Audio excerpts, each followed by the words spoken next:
ભૂમિયા વિના મારે બંબાતા ડુંગરા જંગલની કુંજ કુંજ જોવી હતી.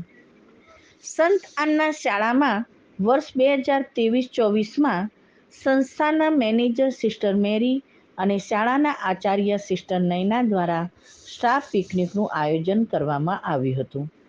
કહેવાય છે કે મનની આબોહવા બદલવાનો પ્રયાસ એટલે પ્રવાસ. તારીખ 30/4/24ના રોજ શાળા પરિવારના 17 શિક્ષકો ખૂબ જ ઉત્સાહ ઉમંગથી પ્રવાસ ઉપડ્યા. સવારે 4ના ટકોરે સંત આન્નાના આંગણે આવી પહોંચ્યા. 4:30 એસી મિની 17 સીટર ટ્રાવેલરમાં પ્રવાસ ઉપડ્યો. મોસ ઉજળી સવાર પ્રભાત થતાં વિસનગર, ખેરાલુ, સતલાસણા, તારંગાના ગામડા નિહાળવાની મજા કોઈ ઓર હતી. વચ્ચે ગરમાગરમ ગોટા, ચા, કોફી, ફાફડા, ચટણી, મરચાંનો નાસ્તો કરવાની ખૂબ જ મજા આવી. વળી બસમાં બેઠા ને અંબાજી જવાના રસ્તે ચાલ્યા. રળિયામણા ડુંગરા, ખેતરો જોતા જોતા પહોંચ્યા માં અંબાના ધામે. આરાસુરી અંબા કરે રે કિલોલ, કરે રે કિલોલ, બોલે મીઠા મીઠા મોર. આરાસુરી અંબા કરે રે કિલોલ. પ્રથમ અમે ઉષાબેન નાયકના સગા સ્નેહીના ત્યાં ગયા. તેમને ખૂબ જ મીઠો આવકાર આપ્યો. તેમને આચાર્ય સિસ્ટર નયના ને સિસ્ટર શિલ્પાનું કુમકુમ તિલક અક્ષતથી પૂજન કરી આરતી ઉતારી તેમજ સોલ ઓઢાડી સન્માન કર્યું.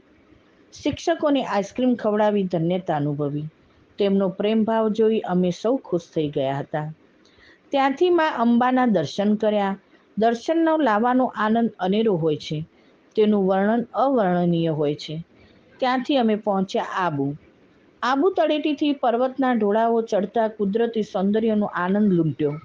ઠંડી ઠંડી મીઠી મીઠી હવા આવતી હતી ને શાળા પરિવાર સાથે કોને મજા ન આવે.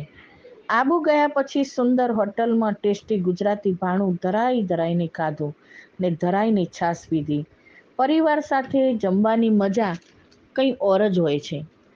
ત્યારબાદ નખીલે, ગુરુ શિખર, સનસેટ પોઈન્ટ તેમજ શોપિંગ કરી ખૂબ જ મજા કરી. ત્યારબાદ ઘેર આવવા માટે નીકળ્યા. ધરતીનો છેડો ઘર. ફરી વળી સાંજનું વાળું કાઠિયાવાડી હોટલમાં કર્યું. જમવાની તો ખૂબ જ મજા આવી. ત્યારબાદ કલોલ આવ્યું. ત્યાં સુધી બસમાં શિક્ષકો નાચ્યા, ગાયા ને લખલૂટ આનંદ કર્યો. છેલ્લે આચાર્ય શ્રી સિસ્ટર નયનાનો ખૂબ ખૂબ આભાર વ્યક્ત કરી અમે સૌના ઘેર આવી પહોંચ્યા. અસ્તુ.